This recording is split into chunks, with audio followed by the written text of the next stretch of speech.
سلااو ئەرزەکەم لە خزمەت بینەرانی ئەزیز و خۆشەویست دووبارە میوانی ماڵەکانتانین بە بەرنامەی پێگەی ژنان. ئەمڕۆژ دوو میوانی زۆر تایبەت و خۆشەویستمان هەیە، خانمی مەهنازی عەبدولمەلەکی پیشکەسوەتی تەئاتر و عەروسەکگەردان و خانمی بەهارە مەعروفی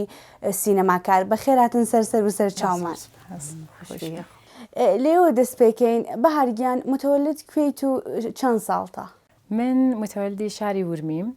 73 یعنی بەشەمسی ئێرانی دەبێمە 26 ساڵ. 26 ساڵ تەمەنمە. ئەلبەتە من خۆم دەتانمەوەی بڵم کە دووڕەگەم، باوکم سۆرانە، دایکم بادینی شکاکە، بڵم لە ورمێ ژیانەکەم. زۆر چاکە بژین. خانم عەبدولمەلەکی ئەزیز بەخێر هاتن سەر چاومان. ئێوە لە دایکبووی کوێن و لە چ ساڵێکە؟ من متولد 1338م لە باوکێ هۆرامی و دایکی سنەی.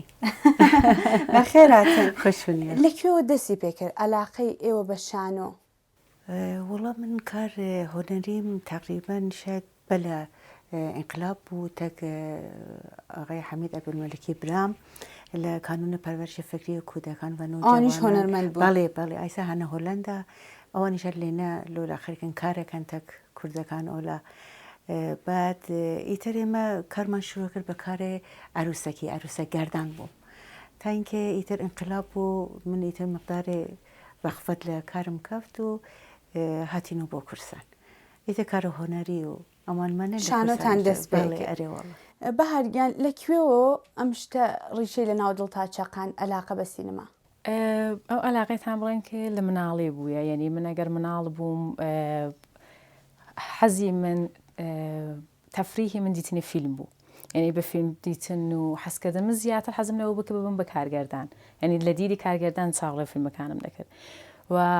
ئەوە باعثی بوو کە من ئەکتەکانیش ببینم و ئەلاقەی بوو سینەما لە نێو دڵما ڕیشە، یعنی بەقڵی گوتین ڕیشە دەوان و حەزەکردنکەی تایمەوەی لە مناڵیەوە بووە. هەر لە مناڵیەوە حەزت لە مناڵە حەزم لە سینەما بووە، حەزم لە فیلم بووە، پێگیر بوومە، ئەقتەباسەکانم دەدیت، نەقتەکانم دەدیت. هەرچەند سینەما زۆر دوور لەوە بوو کە من ڕشتی تەحسیلەکەم زۆر دوور لەوە بوو، وەلی حەزە زانانی ئەگەر شتێکت حەز لێ بێت تۆ بە دوای دەسی هەر چۆنێک بێ. جا منش پێگیرە حەزەکەم بووم و هەتا ئێستا. کەی واردی فەزای حرفەی بوو؟ ئەوەڵ فیلمت چی بوو؟ فەزای حرفەی تایم بڕێن کە تقریبا ئەوە دەبێتە 5 ساڵ لەوە پێش من واردی حرفەی سینەما بووم، بەسوەتە سینەمای حرفەیی. بازیگەری نەخشە ئەوڵی فیلمی سینەمای دایان بووم، ئەوڵین تەجروبە ئەوڵین کارم بوو. لە دایان دەستان پێ کاری ئاغای نورانی؟ بەڵێ ئاغای بەهروزی نورانیپور دەرهێنەری ئەو فیلمە بوو و زۆر جالب بوو کە فەراخانیان دابوو بۆ تێست، 500-600 نەفەر چوو بوون بۆ تێست و ئەمانە. من زۆر لە خۆم ڕانێتم کە انتخاب بم کە ینی ئەو سەتەم هەبێ، ئەو چۆن دەڵێن لە خۆم ڕایەنی نەمدیدی بڵم کە ئەرێ دەتوانم بازیگەری بکەم. حەزم هەیە وەلی لە خۆم ڕانێتم بۆ وانی بازیگەرێک. وەلی ڕۆیشتم گوتم هەر تیری دەرتاریکیە و ڕۆیشتم و تێستمدا و زۆر جالب بوو کە لاوەڵین تێستەکە لاوەڵین هێستەکە کارگەردان کوتی کە تۆ پێشتر سینەمات کار کردو و ئەوە پرسیار گوتم نا من فقط حەزم لە سینەمایە، زۆرم بینی و زۆرم دیتووە ئەوانە کێ لێ دەست پێ کرد و لەبینی ئەوەندە جەماعەت من ئەو شانسم هەبوو کە واردی سینەما بم. دروستە، هیوادارم کە خۆش بدرەخشن و نەتیجەی زەحمەتەکانتان ببینن. ئینشاڵڵا. زۆر سوپاس. خانم عەبدولمەلەکی نازەنین، ئێوە لەو زەمانە لە شەرایەتێکا واردی ئەم ئەرسە بوون کە زۆر یەک لە بنەماڵەکان هەمچین شتێکیان بۆ سەخت بوو. بنەماڵی ئێوە چۆن بوو؟ ئایا ئستیقباڵیان کرد؟ وڵات ئەو زەمانە مردم فرە چتیان بوو، اشتیاقیان بوو بۆ کارنمایشۆمانە. من لەبیرمە کە مەسەن کارگەری نمایشی باوەڕێن چەنەی بە سورعەت پیش سەر یەک ئەنجامیانەدار لەنەوە سەتێ شارە. مردم گشتیان فرە عەلاقەمەند بوون، ئاهاتێن تواشایان نەکرد، حەزیان نەکرد. تعجب بکەم مەسەن لۆ زەمانی چێکە مەسەن ئێژن نا مردم فرە واقف نۆن بە کتێ و فرە واقف نۆن بە کارێ نەمایشەمانە، وەلی واقعەن ئستیقباڵی فراوانیان نەکرد لە کارێ نەمایش. یعنی ڕۆژنۆ ئێمە لە سەت شارسنە کار نەمایشمان نەوێت. ئەو نە مەسەڵەن مردم چون مردم گەریکیان بوو خب مسلما کاریش فرە بوو دروستە نەئیسەکە بەوفور ولی باوجودی هەر ئەم مەسایلگەرە بازم فرە لە خانەوادەگەر بەڵێ فرە خانەوادەگەر فرە منعیانە کرد مثلا ناڕەحەت بوون کوڕیان کەنیشکیان چووگە نەوە ئەم کارە مثلا خب شاید دیدگەر فەرق کات ئیسە دیدە ئەو زمانە تا دیدە ئەم زمانە زەوین تا ئاسمان فەرقەکە دیدە ئەو زمان وا بوو مثلا ئەگەر خانەوادەیەک مثلا کەنیشکی مەخسووسەن کەنیشکی ئیسە بازم بۆ کوڕەکان فرە ڕاحەتتر ئادیتر بوو ولی بۆ کەنیشکەکانیان فرە بۆیان سەخت بوو مثلا کافی بوو یەکێ بیوەتای مثلا کەنیشکەکەت مەشغوڵ بکات چه کارێکە هەرگیز نەیانوت کار نەمایشیەکە ڕوویان ناهات ئیسە من نازانم دەلیلی چەس چۆن من خۆم ئایسە لە شاید 42 ساڵە هەمنەوە ئەم کارێ نەمایش و هۆنەر و ئەمانە وەڵڵا هیچ محیتێ تەمیزتر و خۆشتر و هۆنەریتر لە مەسئلەمە نەدیگە من شتێکم نەدیگە کە بێژم واقعان کەسێ ئەچێتە ناو ئەم کارە کارێ نائەمنێکە کارێ خۆشایەندە نیە بۆ خانمەکە بەڵێ 100% ئیسە خۆ بلاخرە خۆتانی شەزانێنەوە محیتە زندگیەکەن مامانەعەتێک هەست مەسایلگەرێک هەست بۆ خانمگەر کە متاسفانە ئەو جۆرەکە ئاغاگەر ڕاحەتن بۆ کارێ هۆنەری خانمگەر نین نەفەقت لە ناو کار نمایشە لە ناو کار موسیقیە لە ناو کارێ نەقاشیە لە هەرچێ کارە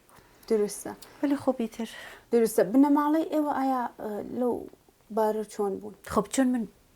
براکەم هەر لەناو کاری نمایشە بوو ئەوەڵین کارێکی کە هاورد بۆ کورسان بەبرە دیوانە و مەردە فەرزانە بوو باوەڕ ناکەن کە ئەم شارە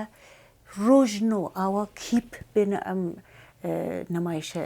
نەوێنێ بە حەدێ ئەم نمایشە تەئسیری نییە لەبان مردمە کە شاعرمان شعری ورد نەوازەندەبان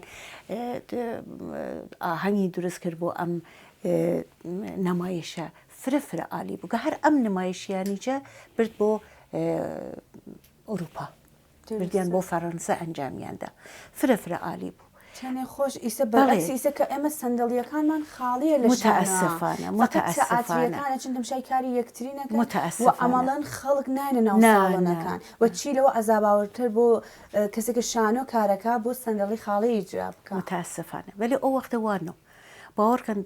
شاید بێژم ئەگەر ئەم شارەکەنە سێکتۆ دوو کوتی هات بۆ تواشای ئەم نمایش و مەجبور بوون تەمدیدی کەن بەڵێ چەند ڕۆژ دانیشتن چۆن لە تارە نەهاتون خانەوادەی خۆمیش وەڵا چۆن ئاشنایان بوو تەککار براکەمە تەکمنیشە مخالفتیان ناکە خانوادەی هونەردۆست بوون بەڵێ بعدێ ئەزدەواجی چۆن ئاغامان فرە تەکمە هاوکاری کرد مەخسووسەن مناڵەکانم زاواکەم فرە منیان مشتاق کرد بە دووارە کارە ئەنجامدان چەنە خۆشایەن بەڕاستی چۆن زاواکەیچم کارێ موسیقیە کات هونەرمەند بەڵێ ئیتر گشتی وەڵا کۆمەکی کرد خۆمیش مایل بووم کە ئیتر بەهارگیان بنەماڵەی تۆ ڕازی بوون کە واردیم ئەرسە بووی شکر بخوا یعنی خانەوادی من بنەماڵی من مخالفەتیان نەدەکرد بۆی کە مەباردی حرفی هوەری بم چون بە من باوەڕیان بە من هەبوو ببوونە کچێک کە لە بنەماڵێک پەروەردە بوومە دەتوانم بچم لە نێو محیتێکی ناشناختا لە نێو محیت لە نێو جەمعێکی ناشناختی کە مەسەلەن نازانی لە چه فەرهەنگێک دێن تەداخل دەکەن نەو جەمعە کەسیرەکە بۆ ماوێکی زۆر دمێنی خانوادەی من یعنی لەگەڵ ئەم قەزیە ئۆکەی بوون و شکر بخوا مشکلمان لەو بابەتە نەبوو یعنی من یەک لە گەورەترین حامیەکانی من کە لەو بوارەیە هەم براکەمە یعنی بۆ زۆر کەس ئەوە جێکی مەسەجێ پرسیارە براکەت یعنی خۆ برا ئوسولەن مانەیە کچ دەبێت کچە بۆ لە ماڵە دەردەکەوی ئەتۆ ناموسی ئەتۆ ینی تەعەلوقت بەما هەیە ولی خۆ براکەی من ئەمەی ناڵێت دڵێکی تۆ کچی دەبێ بچی نێو جامعە کە ببوونی کچێک هەم خۆت سەر بڵنکی هەم خانەوادەکەت و عەجەب ئیدۆلۆژیەکی جوان ئەدی یعنی چۆن ئەتۆ ئەگەر کەسێکی مالێکی ئەو نەبی ینی هێستا مالێکێتت بۆ ئەو نەبێ تۆ دەبێ ئازاد بهێلی و هیوادارم کە ڕۆژێک ئەو هێستا لە نێو تەواوی بنەماڵەکاندا هەبێت کە کچ شەی نییە جسمە ڕوحە متعلق بە کەس نییە ئەتۆ هاتی چۆن پیاو هاتو لەو دنیای ژیان دەکەی پیشرەفت دەکێ ئەی بۆ کچنا کەس خۆی سازەندەیە. بەس من و بەهار واقعاً شانسمان هاوردێکە کە براگەرێک ڕۆشنمان بوو پاڵپشتی ئەگەر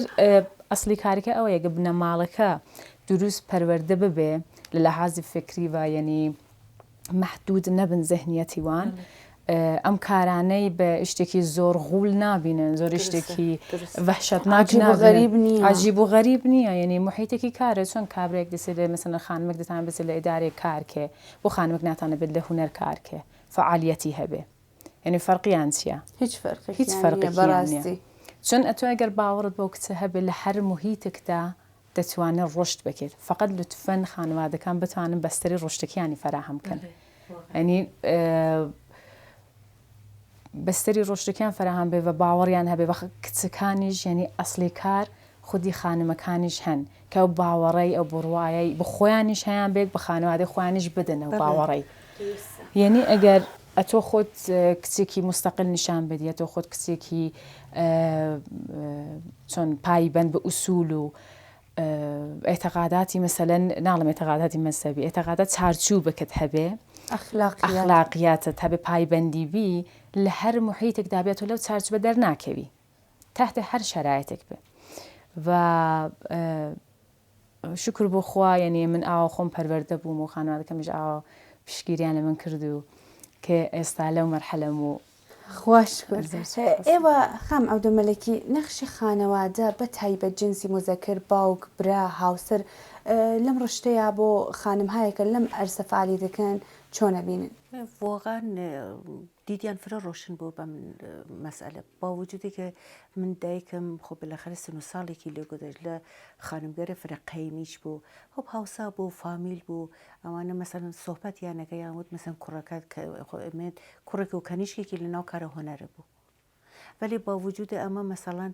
قسەیانەکەن یانوت خۆ چاکەن و ئەومانە فرە بە ئفتخاری وت کار نمایشێکەکەن خۆ ئەو وەختت دۆرانە ئێمە فەرقیە کردەکەم دۆرانە مقدارێ فرە سەخت بوو کە مردم قبولکەن کە مەسەڵەن ناو خانوادەیەکە ئەم کوڕەکەی ئەم کەنیشکەکەی هەنە کارە هۆنەریە جۆرێ بەڵێ ئەسەن جۆرێ خراو دە نەزەریانە کرد فکریان بەرخۆردیان ولی دایکم واقعا با وجود که سواد نسبتا کمیکی بود فرش نو ولی فرق خاص برخوردی که من دایکم فرق روشن فرق البته با کم زوفاتی کرد ولی دایکم فرق خانم روشن بود رحمتی کرد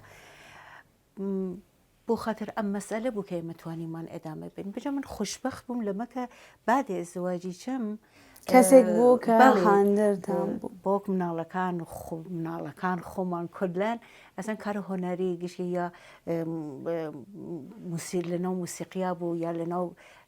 نەقاشیە بووی لەناو کارە هۆنەرا بوو ئەزانێن تقریبا خانەوەدەیەک تقریبا هۆنەریک بووین هەر کەسەوە شانسەی نییە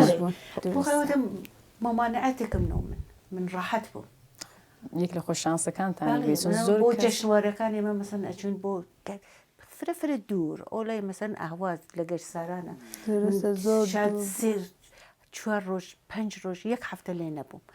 هیچ مشکلێکنەوە کارمان ئەنجامەدا دوارە ئاهاتینەوە متوەجێن نا من ڕاحەت بووم خوشکر گەرەکمە هەر بۆ بابەتەوە پرسیارێک مەتراکەم ئەوەی کە خانمەکان لە جامای ئێمە بەشێکی وەختێکە گەرەکیانە کاری هۆنەری شروعکەن شان و یاسینەما ئەوەڵ بنەماڵەکەیان ینی ئەبێ ئەوەڵ ئەو معزەلە لە بنەماڵە حەل بکەن دوای وارەتی ئیجتیماع بن بازم ئێمەش هەر لە ئیجتیماع بازم معزەلمان هەیە من دەتامەوەی بڵم کێ خانەوادە ئیجتیماعی چووک هەیە ئەتۆ ئەگەر لە خانەوادەی خۆت لە بنەماڵی خۆ لەو ئیجتیماعی چووکێ پەروەردە نەبی لە ئیجتیماعی گەورە تووشی مشکل دەبی یعنی ئەتۆ لە خانەوادەی خۆت ئەگەر خانەوادەکەت ئەو سەتهێ احترامە سەتهێ بەرخۆردە لەگەڵت نەیبێ لە جامەیە گەورە تووشی مشکل دەبێ گەر یعنی خۆت لە جێ گەورەترکە دەبینی گۆم دەکی یعنی تووشی مشکلەکانی گەورەتر دەبی چۆن نازانی چۆن بەرخۆرد بکی لەگەڵ مشکلانە چۆن نازانی چۆن حەلیان بکە مشکلان ولی ئەگەر لە بنەماڵەیەک بی چاک یعنی خانەوادە جامەی چووکەیە ئەگەر هەموو سەختیکان هەموو مشکلاتی بەتانی حەل بکی جامەی گەورەتریش تووشی مشکل نابێ ئەڵام بەداخەوە مشکلی ئەسلی ئێمە لە جامەکانی گەورە ئەوەیە کە لە بنەماڵەکە لە خێمەکە دروست نین مشکل مشکلە هەیە. البته قصه بهار خانم فرا جالب بود چون او خانمش خوی چی لنا او جامعه اون استقامتی به که 2-3 مرتبه چندین مرتبه اگر سرکوفت بود که مثلا بزنی که با لبان پای خویا بیسی خیلی نکه با مردم بیجن مردم آمان فرست مردم روشن فرست که تو نخمین و مطالعه نکن بله قرار نیه که ایما بو خاطر مثلا مسئله بوچک فوری هرچی امید و آرزو هرچی چیز ما نبنی نکنه رو نه فقط بو خاطر کار و هنر کلن خانمی لنا جامعه ایما بلا فاصله چونان مسئولیتگری سین لنا زندگی آن بیان که فرصت نکن که دانشن افکار خویان پرورش بند یعنی فرصت یعنیه اما واقعیت لنا ایران ایما لنا کرد مخصوصا لنا کردواری خوان مسئولیت جن فرس هر بنامان نمونه اجتماع یعنی مش نمونه خرواره سلاکی فارسیه و او خانواده نمونه او مشتکیه که زور مهمه خانواده که مطالعه هیام بید لهر چی زمینی روانشناسی به مطالعه که هر هبید چون که یا حتی روانشناسی به کودکی درون و ام جورشتانه اگر بنیام بتوانه درون خوی بناسه اتوانه علایقی بناسه زور یک ایجن امهش تا علایق من پیان نکرده نازنین چه رشته‌ای بو تحصیل من انتخاب بکن نازنین کشتی مورد علاقه ماشتی که روح من نوازشکات چیه او یک خویان ناناسن بداخو خب خوناسینش به آزمون و خطا بدسته یعنی تو تجربه داری خب تجربهش به تقریبا کسی که بتانه حمایت بکنه بتانه تا زبانی لمس کی اجرانگ و اگر تبعاتی بو بتوانه لت قبول کنه دقیقاً بتانه حالا خطا کد بکه لت بگذرن یا هر چونک به حمایت فرا مهم حمایت زورش کی مهمه و هيا خانوادگان که مثلا نعلم فقط مطالعه درک بالایان هبه یعنی خانواده هەیە سطح سەوادی درست حسابیان نییە مثلا کەمە پایینە هەر چۆنەکە ولی منداڵەکانی وا پەروەرش دەدەن چۆن دەرکیان بالایە خانمەکانی وا پەروەرش دەدەن مثلا زۆر کەس هەیە زۆر موفقن خانوادەی وادن کە مثلا دایک و باب بێسەوادن ولی دەرکە بالایان هەیە ولی باوەڕیان بەو کسە هەیە ولی ڕگایان لێ نەگرتو لە قەفەسی دانن کە گرڤەی کرد حەڵێ لە محیتی ئازادیان داناوە کە گڵ محیتی ئازادەکە وفق گرتو ئاشنایە بەو محیتی ئازادە کە ئەگەر چونێ محیتی گەورەتر بتانە ئەو محیتی گەورە ئیشتێکی ئەرزشێکی ئەفسوودە بۆی ئیزافەکێت درستە ئەرزشی ئەفسوودە ئیزافەکردنەکە زۆر گرنگە مەخسووسەن بۆ خانمەکان چۆن بەداخەوە دیدەکان نسبەت بە خانمەکان زۆر لە خارەیە چۆن مەحدودی دەکەن لە قەفەسی دەکەن یعنی بەکارەکانی زۆر جوزئی مەشغوڵی دەکەن خانمەکانی یعنی خانمەکان مناڵم یعنی خانم ئۆکەی کارەکانی نێو ماڵیش دەکی هەر کارێک دەکی بەشک دەبێت لە کاری دەرج بکی کاری هوەری بکی فقط نەخشی دایک بوون کافی نییە ئەتۆ ناهاتی لەو دنیای دایک بی ئەتۆ نهاتە لێرە مناڵێک زافەکی بۆ دنیا ئەتۆ هاتە ئەرزشێکی ئەفسوودە بە دنیای زافەکی وەختی کە تەواوی کارەکان لەسەر تۆیە خۆ ژنەکان دەتوانن چەند کارێکی مدیریەت بکەن زێهنی قەویان هەیە ولی باوەڕیان بە خۆیان نییە ژنەکان زۆر زێهنی قەویان هەیە ئەگەر باوەڕیان بە خۆیان بە ئەگەر بتانن ئستعدادێکی خۆیانی کەشف بکەن و ڕشتی بدەن ئێستا دنیا جۆرێکی تر بوو بەڕاستی ئێستا دنیا جۆرێکی تر دەبوو پیشرەفتێکی تر دەکە ولی خۆ سۆڵتەگەری پیاوەکان من نامەڵان ڕخنەوەگرم لەسەر پیاوەکان ولی سۆڵتەگەری پیاوەکان کەمتر دەبوو هەتاقل ژنەکە لەگەڵ ئەو دەرک و درایەتی خۆی پیاوەکەی مثلا بەرابەریە پیاوەکە لە بەرابەری خۆی دیت نەژێر ئەو دیدیت چیتان کردە وەختی مەعیوس بوون چۆن هاتنە تۆ دووبارە بۆ شغڵەکەتان بەخۆ فقط بۆ خاطر عشقێکە بە کارەکەم بکومە عشقەکەتان هەندەرتان بوو ئەرێ وەڵە چون واقعا ئێمە خانمگەر مەخصوصا خانمگەر لە سنە سەخت کارەکەین خیلی سەخت کارەکەین یعنی چ کارگەرێکی شاید پیاگی ئەنجامی بات بدون نقص بدون نه اینکه بێژم نقص چرا نقصیان نست بدون اینکه ئەزیەتی کەن بدون اینکه بێژن چرا و بۆچە فرە ڕاحەتن ولی بۆ منێ ژن هەمیشە سەخت بووکە چون هەمیشە مانعێکیان یەگە بەرپام مانع بنەزەری من هەیە چ بوو ژن بێت چ بوو پیاو بێت ئەتۆ نەهەوەی بەرخوردەکە لەگەڵ ئەو مانعەکە قبوڵەکان بۆ خانمگەر بێشترە زیاترە چون خانمە چون خانمە زیاترە ولی خۆ خانم ئەگەر باوەڕی بۆ خۆی بێت هەنە مانانەی لابێت زۆر مانع هەیە ئینسان خۆی مەسەلەن زەهنیەتی خۆی بۆ خانمەکان گەورەتری مانعی ئەوە يعني تۆ لە زەهنیەتی خۆدا ومانەت بۆ دادنێت ئەگە کەسێک پێش لە تاتری تۆ دەگەێت تۆ بۆ تاترێکی مستەقل بخۆت کار ناکی يعني تۆ بۆ کارێکی مستەقل بۆ خۆت ناکی بۆ ماتەڵی کە زەنگ بۆ ماتەڵێ بۆ زەنگت بۆ دەبێت کابراایك تۆ بێنێ لەسەر کارەکە بۆ خۆت درستی ناکی بۆ خۆت ژن خاڵقە ژنێک کێتانە مناڵێک بێنە بەو دنیای خاڵقە ئافرینەندەیە نمونەی بارزێک نەفرێکی دیافرینێت بۆ کارێکی جەدید بۆ خۆت خەڵق ناکی یعنی ئەگەر دیدەکەت مثبت بێت نسبت بە هەموو قەزایەکان ئەتۆ مەسەڵەن کەس هەیە لەگەڵ سەنگریزەکانی لەبەر لاقی پێشلاقکەی بۆ خۆی چا دەکێت یەکێک هەیە بە خۆی پلەکان چاکێت چی پێڵ ینی پلە چا دەکێت دیدەکەت نسبت بە قەزیەکە زۆر مهمە هەرچەند مشکل هەیە بۆ ژنەکان زیاتر هەیە و ئەگەر ژنەکانی هونەرمەندی ئێمە بتوانن ئەو مشکلانەی ینی بجۆرە کەڵات دەست بە دەست یەک بدەن ئیکیپێکی ژنانە بن یا هەر چۆنێک بن کارەکەی پێش ببن شاید ئەو گلایەنە کەمتر بێت هیچ وەخت لە بین ناچێت هەمیشە هەیە حتا هەین هەر هەیە چۆن هەر هیچ وەخت نامرێت هەنەر هیچ وەخت نامرێت هونەرمەندیش بە هەرگیان بووە تۆ مایوسبی لەم ماوەیە وەڵا بووە ولی ئەڤینی من عشقی من بەو کارە علاقی من بە ئەوەندە زیاد بووە کێ بخۆم ئەنگیزەم داوا کە ئۆکەی ئەگەر مەسەن من ساڵێکم کار نەکردو ناومید بوومە پیشنهادی کارم بۆ نایەت ڕادوەستم ساڵێکی تر یعنی من ناومید نابم بەو جۆرە کێ بڵم کۆلەم بیخیالی ئەو کارە دەبم کۆلەم واز لەو کارە دێنم ئەڤینێتی هەیە عشق هەیە نیا تۆ 100 ساڵ عشقەکە دوورژبی هەر بل لەهزێک بێ ئشارێک دەگەڕی بەو عشقە وەڵا ناومیدی بەداخەوە ینی تۆزێک چۆن دڵم سینەما تۆزێک حالەتێکی باندبازی بۆ خۆی گرتو یعنی لە کاری هونەری تۆزێک ناهەم زۆر واردی جزئیات کە بەوەی خۆب حالەتێکی ئەوە گرتو کرد ئاشناتە جارێک لەگەڵی کارت کردو بزاری دوویکەدت لەسەر کارەکەت ولی ئەگەر تۆ کارت نەکردو ولی کارەکەی تویان بینی بێ دڵن ئۆکێ ئەوە چۆن تۆزێک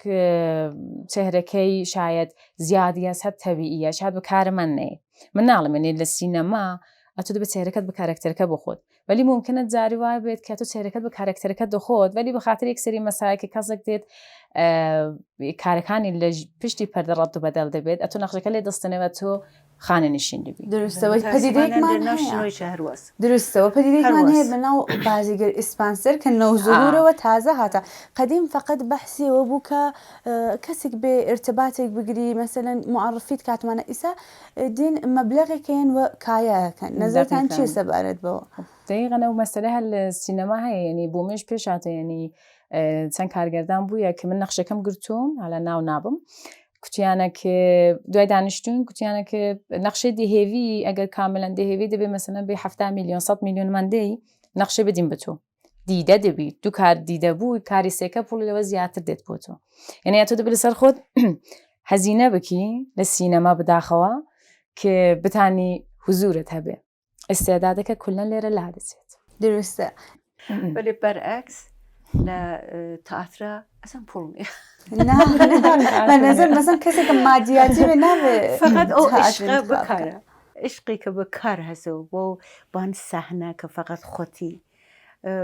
پوڵێکی تیانە درستە فقط هۆنەر و هۆنەر درەخشانترین کارتان ماشەڵڵاونە کارەکانتان زۆرە کە گەرگەرێکمان بێ ناوی بەرین ئەبێ چەند بەرنامە دروستکەین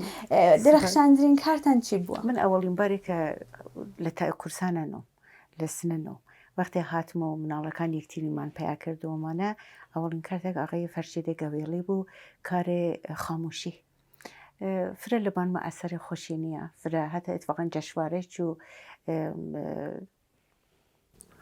لە بیرەوەریەکانتانە هەر ماتۆ ئەرێ وەڵە فرە بازیگەر فرایسەت حوزر زەهنم نییە ولی خۆش کارنا تئاتر بان سەحنە خۆتی تە کۆڵی دیالۆگە بۆ بە ئەستلاح خوای سەحنەی وەقع درستە درەخشانترین کاری تۆ چی بووە هەر دایان بۆیە وەڵا من بچگە لە دایان ینی فیلمی ترم کار کردەوە فیلمی مەسەنداسی بۆ سەداسی مام کار کردەوە فیلمەکانی کورتی بوومە هەمویانش نەخشی ئەوەڵ بوومە ینی بچگە لە دایان تەواوی کارەکانم من ینی حەزم لێ چۆن زندگیم کردو چۆن بە عشقەوە کارم کردەوە دایان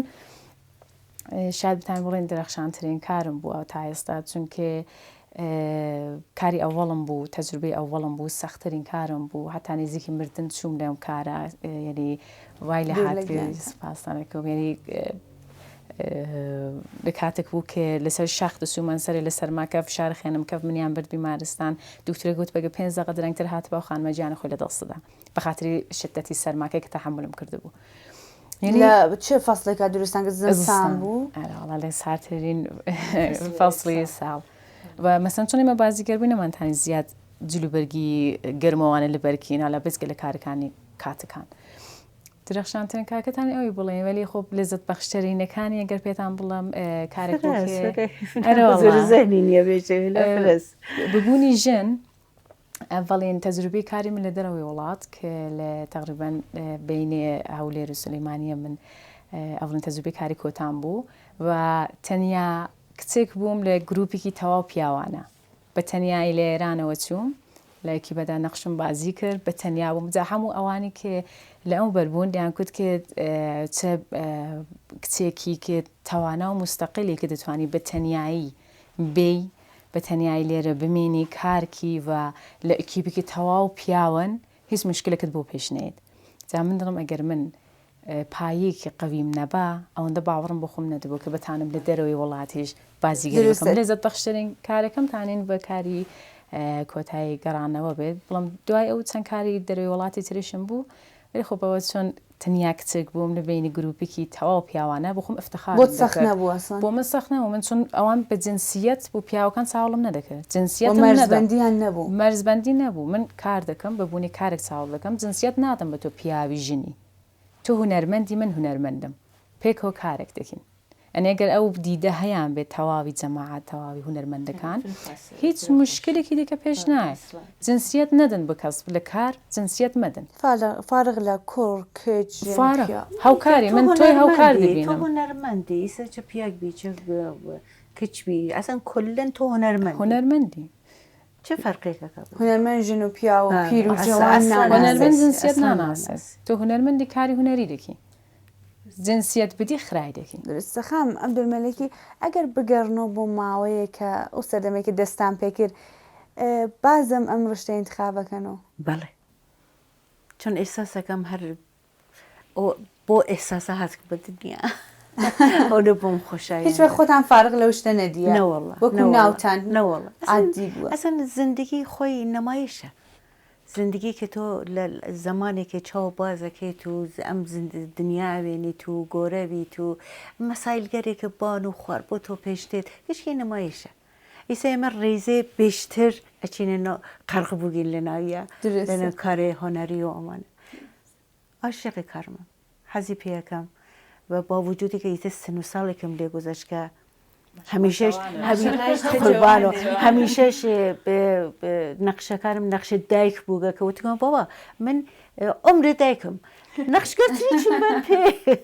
فقط دایکی خۆ نییە نەخشگەر تریش بن کە بزان تواناییم هەستنەوە نەخشە تریش متەئەسفانە لە کارێ هۆنەر مەخسوسان نامایە چه سینەما چه تئاتر چه سدا و سیما خانمگەرێکی سن و ساڵ منن یا ئاغاگەرێکە مەسەڵەن سن و ساڵ منن ئەکسەرەن نەخشە پێدەر مادەرن مثلا نەخشگەرتر مثلا فکرەکەن ئەشێ باوجودێکە مثلەن شاید نەخشێکیش بێ من بتوانم ئیجرای کەم بەڵێ مەسەن بەجێگە من خانمی جوانترین گرینیەکە خب چه کارێکە شاید من ئەو تواناییە ئەو نەخشیشمە بێ درستە هەر ناوێکە باوکو دایک بین متوجه یعنی بە چالشی ناکێشن نه ئەسڵان بە چالش ناکێشن بازیگەری بە چالش نەکێشی چۆن خۆی نیشان بە قالبێکی فیکس دەگرێت دەگە بازیگەری بە چالش نەکێشین ئافرین ئەمە فرقسەی قشنگێکە ئایسە واقعا من ئەم مەسەلە بگرێت لە زمانێکە هاتکەم لە کوردستانە خەریکم کارەکەم ئەکسەرن یا دایک بووگەم وڵا دایکێکی جوانی خۆش بووە ئەکسەرە دایک بووگەم مەسەن نەخشێتریان پێ ئەوە حەزمە کرد مەسەن نەخشگەری تر نەخشگەری فرەفرێت مەسەن چۆن بێژە مەسەڵەن دۆرەگەردێ شاید مەسەڵەن چ دێتر ولی متاسفانە نۆگە بۆم ئەسڵان نۆگە متاسفانە ئێستا خۆ بیتر کارێتر کارگەردانەکان ئەوە زەربە لێدێت بۆ بازی چون من خۆم کارگەردانیم خوانگە ئەوێنم کە مەسەڵەن هەر کەسی کە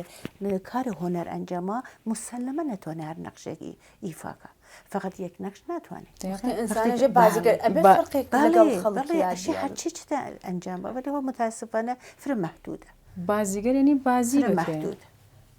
بە چالشی بازیگەر مەحدود نابێ بازیگەری مەحدود کە تۆ دەبێت بە چالشی بکێشی دەبێ نەخشەی بدی بەتانێ چۆن ئەگەر وانە بێت بازیگەرەکە کە قالبگەر زۆر سەختە بە دوای چەندین ساڵات لە قالب دەرێنی دەربێ مەسەن چێتر واقعا بۆ سەختە بەڵێ بەداخۆ زۆر یەک لە ئەکتەرەکان لەوە گلەیەکەن کە ئێمە لە ڕۆژ ئەوڵاتی نەخش پیرژنێکیان پێداین تا آخر پیرژین بۆ یا نەخش بوو کێکیان پێداین ئێتە مەسەرەن ئەکتەر بۆ ئێژە 20 ساڵە بووکەم دەخەس هیلاک بوو مۆملێکمیانە ڕوتینەوەی تر فکری کەروکە مەسەن تو فقط نەخشێک ئیجراکەی ئیسە بە چتگەر متفاوت مقداری سەختە درستێژن بە هەرگیان تۆچی ئەگەر بگەڕیتۆ بۆ 5 سال لەمەوبەر هەرم ڕشتە انتخابەکەی دقیقاً یعنی من بێتکە لە بازیگەری زۆر حەزم لەوەیە کە باردی کارگەردانی بم و فیلمێکی خۆم ئیدۆلۆژی خۆم و ئەوەی کە لە ذهنی خۆمدایە بەرهەم بێنم دروستی کەم و بجوێی مخاتبەکەم بگێنم. تا ئێستا دوو کاری کورد من ینی لە پشتی کەمرا ینی بوو مشاوری کارگەردانیم کردو ولی بۆی کە بێم فیلمی خۆم دروستکەم ببوونی ژنێک تۆزە کارەکە سەخترە چۆن تۆ ژنی کچێک کوردی تەهیە کننده پەیداکردنەکەی زۆر بزەحمەتە دوای هەموو مشکلانە هەیە ولی من چۆن دەمهەوێ ئەو کارەی بکەم حتمما ئەو کارەی دەکەم چۆن باوەڕم بخۆم هەیە هەرچەند سەخت بێت. کارگەردانی فەرسەفەکەی زۆر لەگەڵ بازیگەری جێوازە ینی بازیگەری تۆ بازی دەکەی ئەو شتێکی پێت دڵندێکی ولی کارگەردانی ئەو شتێکی پێت خۆشە دەریدێنی و ئەرزدەکی بوو بینەر و مخاتبەکەت. مەسەلەن من بخۆم شخصەن مدافعی مافی ژنم ینی فیلمنامەیەکی کەم هەیە فیلمێک کورتەکە سبار بە مافی ژنە و زۆر مەسائلی هەیە کە مەربوط بە ژنە و زۆر عادی و جزئیە کە لە جامعە ئێمە ئێستا قبول نەکراوە و بەداخەوە بەرهەمهێناندنەکەی تۆزە سەخت دەبێت چۆن لە زۆر جەهات بیبڕن زۆر جەهات نەیەڵن نیشانی بدەن چۆن مەربوط بە ژن دەبێت چۆن شتێکی جزئیە بە پێیان خۆش نییە کە بینەرەوانی ببینێت ولی من هاتی سای خۆم دەکەم کە بتوانم بەرهەمی بێنم دەنگی خۆمی بەگوێ ژنەکان بگێتنم بەگوێ پیاوەکان بگێتنم کە مافی ژن مافێکی زۆر بەقووەتە ینی ژن هەیە کە دنیا ئاوە جوانە ئەتۆ شتێکی چووکە دڵن کەرپیچێکی بدی ئاجورێکی بدی دەستی ژن ماڵت بۆ دروستەکەی ژن ئەو قودرەتەی هەیە من دێم ئەوەی لە فیلمەکانی خۆم نیشاندەم ینی کارگەردان بوونەکەی من لە ڕای ئەوڵەوە لە قەدەمی ئەوڵ ئەوەیە کە مافی ژنی نیشان بدەم حقوقی ژنی نیشان بدەم ئەرزشی ژنی نیشان بدەم کە چواڵایە و لەگەڵ ئەو کار دێم واردی ئەرسی کارگەردانێت بێ هیوادارم کە باشی سەر بکەی لەم ئەرستا. خانمێ عەبدولمەلەکی ئەزیز ئێوە ئەگەر گەرەکتان بێ ئایسە شانۆنامەیەک ئینتخاب بکەن کارگەردانی بکەن یا کورتە فیلمێک ساز بکەن چ مەوزوعی هەڵەبژێرن؟ من خۆم بێشتر حەزەکەم بە کارێ عروسەگەردانیتان کرد مەخسووسەن کار بۆ مناڵگەر چون مناڵگەر لە ئێرانە واقعاً احتیاجیان هەست فرە احتیاجیان هەست بە نمایشکاری زیبا بە چێتگەرێکە پەیامێکیان پێ بگێنێ خۆشحاڵیان کات فرە لە سەتی شار مەخسووسەن سنە فرەکەمە ئەسەن نییە ئەسەن فرە کەم ئەوێنین ئەم کارگەرە تا بە حاڵ نەمدی مناڵگەر لەنەو جەمعێکە خۆیان ئەناسن سەحنە ئەناسن ئەو چێتگەرێکە خۆیان حەزەکەن کە بوون لەبان سەحنەکە ئەیوێنن ئەمە فرە بۆیان خۆشاییاندا زۆر حەزەکەن بە ئەروسەک ئەسن ئەروسەک جۆرهایە مەحرەمە ڕازی مناڵەکانە حەسەن لە نەزەری تربیەتی لە نەزەری ئیجتماعی لە نەزەر ڕەوابطگەرێ ئیجتماعی ئەسەن ئەروسەک کارگەرێکە مەخسووسەن ئەروسەکەرێکە هەم قسەکان هەم تەکان بخۆن هەرکەتکان مناڵ فرە حەزەکە بم کار یعنی لە ڕەوانشناسی شاید تەسیری قسەی و ئەروسەکە یعنی و ئەروسەک گردانە تەسیری زیاتر بێ کارکی زۆر سەختیژە یان تو لەگەڵ مناڵ سەرۆکەلەتە بە ذهنیەتی مناڵی بتانی دەرکی نسبەت بە ئەروسە گەردانی بێ چۆن هەم زیباست چۆن هەم نەمایشە هەم چۆن بێژم موسیقیە مناڵگەریش حەزەکەن بەم کارە یعنی تۆ ئەم بە موسیقیی تر کارێ مناڵ قەشەنگتر دەرتێ بۆیە حەزەکەن ولی لە سەتێ نازان بێژم من خاورم نییە لە تارانە 100% بالاخره پایتەختە حتما فرە عروسکی اجرا به دکتر غریبپور کارهایکی فاخر ئەبن ئۆپێرا ئەبن ئۆپێراگەری فرەعالی ئەنجام داگە بەڵێ لە فستیوالی مەریوانیش ئەو شتە هەیە لە فستیوالی شانۆی سەرشەقام هەرچێ ساڵ نمایشهای عروسەکی دێ یعنی پیشرەفتێکی زۆر باشی بووە بەڵام بجوز فستیواڵ یا کارەکان دکتر غەریبپور پێم وان نەبێ شتێکی تر بێ ئەگەر بێن ئەمە بۆ ئەم ئاورە یعنی بەهەرحاڵ ئاورێکە ئەگەر دروستی بکەن خۆشی بکەن بەنظرم زۆر تاسیرگوزارە مەخسوسەن بۆ خۆت جەمیعەتێ مناڵمانیش کەم نییە ئێمە فرەس جەمیعەتێکە مناڵ ئایسە تەشکیلیات فرەس ولی متاسفانە هیچێک نییە بۆیان فرە حەزەکەم کارێ مناڵەکان ئەنجام بەم کارێ عروسەکی کارێکە مناڵەکان حەزی پێەکە لەبان ساحنە ولی خۆ هەرۆ جۆرەکە خەر معروفیش وتکە خۆ کارێ زەنان و قسەی زەنانیش فرەس حەزەکەن بۆ کار ژنیش ئەنجام بن وەڵا وەلیتر درستە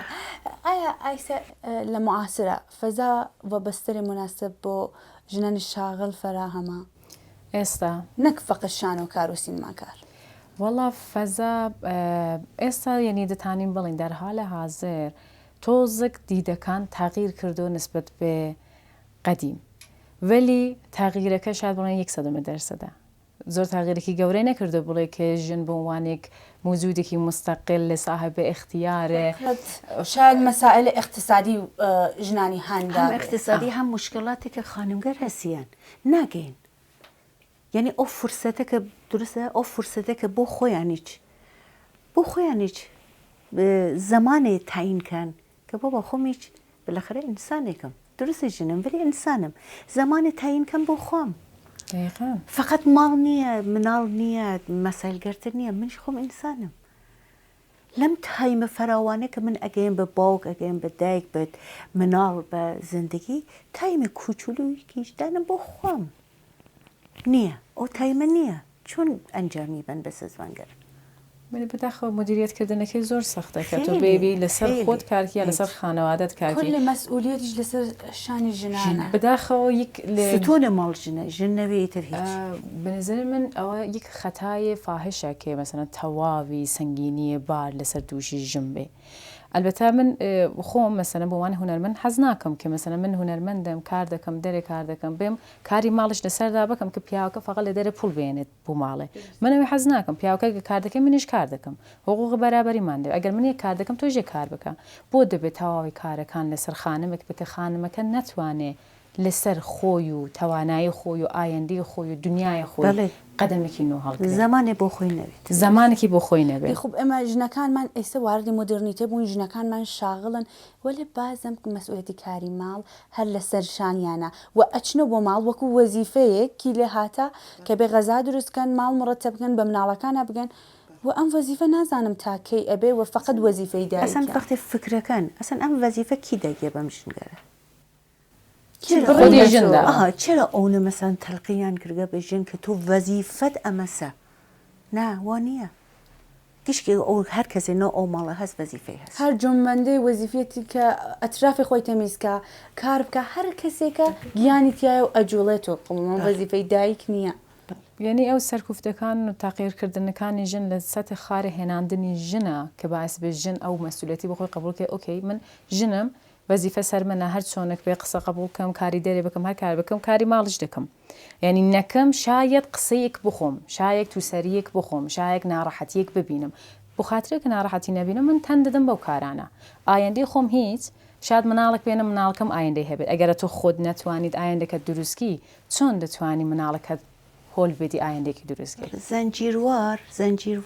لەو چرخەیە دەکەوی بەڵێ زەنج بۆخشێن زەنجیروار خاص ئەم خانمە منتەقلی چیەکە بە مناڵەکان خۆی هەروە بە مرور ئەریچە ئەوێنی کە مەسەڵەن جامعەیەک و هەست گشتیان هەر ئەو فکریانە هەست کە مەسەڵەن نەنەگۆرەیان مەسەڵەن 80 ساڵ 3 ساڵ لەمەوبەر بووگیە ئاپدەیت نەبوونە بێروز نەبێتر چۆن ئەمە زەنجیروار هەروواچی چۆن دەترسن فەراتەر از مەحدودی ذهنی خۆیان قسەکەن چۆن دەترسن تۆزێک زیاتر لە حەدی چارچوبی خۆیان فکرکەن بەداخۆ ژنەکان ئاوان یعنی مەسەن ڕێگەن من بەوە فکرم مەسەن شەوێک بۆ کارێک لە دەرێ بمێنە مەسەن کاری هونەرمەندە لە دەرێ بێنم شاید بۆ مە خراپ بێت شاید خانوادەکەم ئاوا بێت یعنی ئەو شایەدا ئەو فکرانە تۆی عقب ڕادەگرێت ناهڵاستن پێش بکەوی پیشرەفت ناکی وە قسە ئەنرژی هەیە ئەو ئەنرژی ساتاوێ بە ئەترافیان لە ژنێکە بۆ ژنێکی تر لە جامعەیەکە بە جامعەیەکی تر خۆیتە دۆمباڵی هەستی تر متاسفانە بە نظرتان ئەیە چ شتێ بۆ ورودی ژن بۆ سینەما لازمە بجز ئێستادات تەلاش و ویستنی ئینکە لە سینەما بی ئەگەر بهێوی لە کارێکدا بی یا ڕێگایەک چادێکی یا ڕێگایەک پەیدا دەکی ئەگەر بهێوی بی لەو کارە تۆ دەبێت تەواوی سەختیەکانی ڕێگای بەجام بکڕی ئێستعدادت هەبێت ئەو لەلایەک ویستنەکەی تۆ چەندە دەتهەوێ لەلایەک یعنی ممکنە تۆ بڵێ ئەرێ من عاشقی سینەما دەمرم بۆ سینەما وەلی تەلاش بۆی ناکەم پیشنهادە کارت بۆ دێت دڵەکە مەسەلەن لە ئەو بەری تارانە ناتوانم بچم جاو چه حەزەکردنەکە کە تۆ ناتوانانی لە ماڵی خۆ سەرمایە ناتوانم هەیە کارم هەیە چۆنە تو دەیەوی کە پیشرەف بکی ئەستێدادت هەیە ئەو لەلا مەسن زۆر کەسەیە ئەستێدادی چەندانیان نیە وەلی ئەوەندە تەلاشیان هەیە ئەوەندە ویستیانە خواهانی ئەو کاران خۆیان تێکردو لەو کارە ئەستێدادەکەیان کەشف کرد بە تەمرینکردن بە فعالیەتکردن لەسەر میمیکی سوورەت کارکردن لەسەر هەرکاتی بازیگەری کارکردن گەیشتنە بۆ دەرزێکی دەهێون ئەو ویستنە لە سینەما زۆر مهمە درستە دەمەخۆش بێ دوای ساڵهای متەمادی کارکردن و تەجروبەی درەخشان و ڕەنگین ئێوە بە نظرتان ئایا فقط ئستعداد بۆ کاری شان و ئەروسە گەردانی یا سینەما فقط کفایەتەکە نەیتر علاقەیش هەست فقط هۆنەر نییە ئەوێنن کە واقعا ئەو معروفیش سۆبەتی کرد ئەوێنێ کە خانمی حەزەکە علاقەی هەست بەلە ئەو ئستێدادیە نییە خۆ بەشێ تەلاشکە ئەشێ بخوێنێ ئەشێ مطالعە کات ئەشێ لەو زەمینە ئەوە مطالعەی بچیتە بان کە بتوانێت ئەو شتێکە حەزەکە ئەنجامی بات شاتیش ئستێدادی نەبێ ولی دەرخلال کار ئەو ئستێدادی دەستی پێ بێکات درستە زانی چێژم خب تەلاش بە نظرتان لە ئستعداد مهم شاید لە نظر خۆیە ئەو ئستێدادیە نەبێ ولی لەو تەلاشەکەیکات لەو سەوادە کە پێیاکات ئستێدادی شکۆفا بێ وەلی شتێکی تریش هەیە کە پێ دەڵێن شانس کەگەرە شانسات هەبێ لازم بەو تەلاش و ئستێدادت نییە وەلی ئەو یەک لە هزارە یعنی شاید بڵێن یەک لە میلیۆنە یەک ناگەی شانسێک بۆ کەسێک نەفەر بۆ یەک نەفەرە وەلی خۆ ئەو شانسە هەر هەیە وەلی تو نابێت چاوەڕێ ئەوە بێت کە ئەو شانسە نەسیبەت بێ تۆ بچی بەرەو شانس دقیقاً تۆ دەبێت بەرەو ئەو شتێکە دەهێوی بچی چونە دنیای بەسترە بۆ تۆ هەر شتێک بهێوی دەتوانی بکی یعنی من خۆم معتەقدم بۆخشێن معتەقدم کە شانس لە دەرگای هەر کەسێ فقط ئەو زرنگە کە وەختی دەرگاکەی بوازەکە شانسەکە ئەوە بکرێت ولی بازێکەن چەس شانسەکە دەرەکە ئەمە واقعیەتێک ئەمە بە زوانێ ئامیتر درستە بۆ جوانەکانمان چ قسەیەکتان هەیە معمولاً ئەم نەسڵە ئەجوولترن وەگەرێکیانە ڕێگەی هەزار شەوە بە یەک شەو بڕۆن ناوێت ئەشێ تەلاشکەن ئەشێ بخوێنێن ئەشێ مطالعەیان فرە بێ ئەشێ تەلاشکەن هەروان ناوێ من ئەگەر ئایسەیرە دانیشکەم شاید ساڵها تەلاش و زەحمەت من بووگە بنیان بە یەکشەوە کار هۆنەر ناتوانێت ئەز من مەسەڵەن نەقاشم درستە ولی ئیسەیەوە مەسەن نەقاشی نازانین من ئێژم پێتان بین مەسەن ئەم تابلۆ نەقاشیکە خب ئەتوانن تا ئەو تەجروبە کارتانە نەوێ خب بەس بە تەجروبە بە تەلاش بە ئیدامە کارکردن بە زەحمەت بە شۆنی چوون هەروە ناوێ ئەزیزم کار هۆنەر فەرقەکە درستە زاتیە درستەژێ ئەو خەمیرە لە ناو وجود تا بێ ولی ئەتوانی شکوفای چیکەی چون واقعا ئێمە بەزی کارگەرمان ناشناختەس لە وجودە خۆمانە وقتی که تقویت یکین وقتی که ایناسین او وقتی هستنی بابا من بالاخره هنر ام کاریشمه بوده استعداد ام کاریشمه بوده متوجه درسته جن بەهەرگیان چ قسەیەکتەیە بۆ کەسانێک کە گەرەکیانە واردی ئەم ئەرسە بن واردی ئەرسێ هونەری بوون بە تایبەت سینما ئەگەر باقان حەزیان لێیە لەسەر یعنی ئەگەر بوارەکەی فەرق دەکێت بێوی بازیگەربی کارگەردانبی بەستەر بۆ هەمویان فەراهەمە تۆ دەبێت لە خۆت ڕاببینی کە بۆ کام ڕگادەسی ڕگاکەت ئەوڵ دەبێت مستەقیمکی ڕگاکەت انتخابکی و تەواوی تەلاشەکەت بۆی دانی کە مەسەنە وەک ئاخرین نەفەسێک کە پێت خۆشە بکێشی ژیان بکی ئەو کارە بۆ تۆ وابێ وەک نەفەسێک بۆ تۆ حەیاتی بێ ئەگەر ئاوا بێت ئەوەندە هێزت پێ هەبێ علاقت پێ هەبێت لە هەر کارێک بێ دەتوانی پیشرفت یعنی وارد بوونەکەی کاری ئەوەندە چی بێ دەڵێن شەق القەمەر نییە کارێکی ئەوە نیە بڵێ ئەرێ لە سینەمای یعنی جملەی دەقیقەکەی بە کوردیکەی بم نایەزە ببورن هاتنەکەی هەر کەس دەتانە وارد بێ مانەکەی مهمە تۆ کە دەهێوی بێ لە سینەما زۆر کەستێن مانەکەی چۆن دەمێنی بۆی کە بەردەوام بی بۆی کە سەتحی متعالەکە لەوکە ئەو ساڵ هاتی ساڵی تر متعالەکەت بەری سەرتر تاقیقەکەت بەری سەرتر ئێستادادەکەت بەری سەرتر توانایەکەتی بەری سەرتر ئەگەر ئەوانە زیاد کرد خۆت دەبینی کە سەر دەکەوی لە سینەما ماوی بەردەوامی وەو کاتی دەگێتی کە خۆتی لە جگەکانی بەرزی سینەما دەبینی هاتنەکەی کارێکی ئەوەندە سەخت نییە مانەکەی مشکلە دەستە خۆش بێ ئێمە گەشتین بە پایانی بەرنامەکەمان حەزمانە کرد کە زیاتر لە خزمەتانە بین زیاتر چێژ بەرم لە خزمەتان ئەگەر ناگفتەیەکتان هەیە کە من نەمپرسی بێ حەزکن بە مخاتبەکانمان بێژ نەتوانن فەرمون وەڵام من پێشنهاتەکەم ئەگەر جوانەکانمان عەلاقەیان هەست بە کارە هۆنەری و حەزەکەن بەم ڕێگە بڕێن کارە هۆنەری فرە خۆش فرە وەلێ لە نظر مادیاتە من حەزەکەم لە پاڵی کارێ هۆنەری حتمما کارێکیان بێ کە خدای نەخەسە وەختی شروعەکەن بە کارە هۆنەری ئەو مەسئلەی مادیە نەبێتە باعیس کە ئەو شەخصە لەو عشق و عەلاقە بۆ کارە زەدە بێ چون متاسفانە ئێمە ئایسێ جەمعێ جوانمان هەست کە خۆ ئێمە مۆزەلێ ئیجتماعیە ئێمە کار نییە جوانەکانمان مشکلاتی کار و مشکلاتی باڵێ متاسفانە هەستمان ئەو مەسئلەی مادیە نەبێتە باعیس کە ئەم مناڵگەرە زەدە بێت لە کناری کار هۆنەری من ئەمە معتەقدم لە کناری کار هۆنەری حتمما من بە دەرامەدەتریان بێت نە اینکە مختص بێ فقط بەکارێ هۆنەریەکە چون ئێمە ئەزانین لە ئێرانە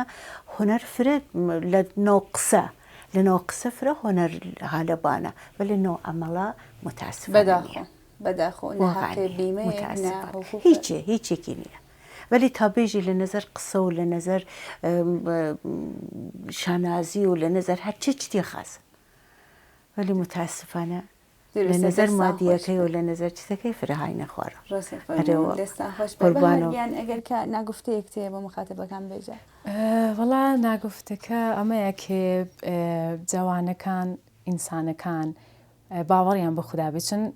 ئێمە دەڵێن ڕوحی خوددا لە گیانی ئێمەدایە تکێک لە خوددا لە گیانی ئێمە خوددا کە خالقە ئێمەش خالقین پس هیچ شتێک لەو دنیای غێر ممکن نییە ئەگەر شتێکی واقعان دەهێون لە سەمیمی قەلبەوە بدوای بچن بەدەستی بێنن هەم بۆ خۆیان هەم بۆ جامە هەم بۆ دنیا دەستە خۆش بە یەخوا زۆر سپاس مەمنون کە قبولتان کرد و تەشریفتان هێنا چێژم برد بینەرانە ئەزیز گەیشتین بە ئاخری بەرنامەکەمان بەجێتان ناهێڵین بە بەشێتر لە بەرنامەکە بازم دین و خزمەتتان هیوادارم کە ئێوەش وەک من لە قسەی میوانەکانمان چێشتان بردبێ و فێر بوو بێتن زۆر سپاس هیوای کات و ساتێکی باش گیانێکی خۆشتان بێ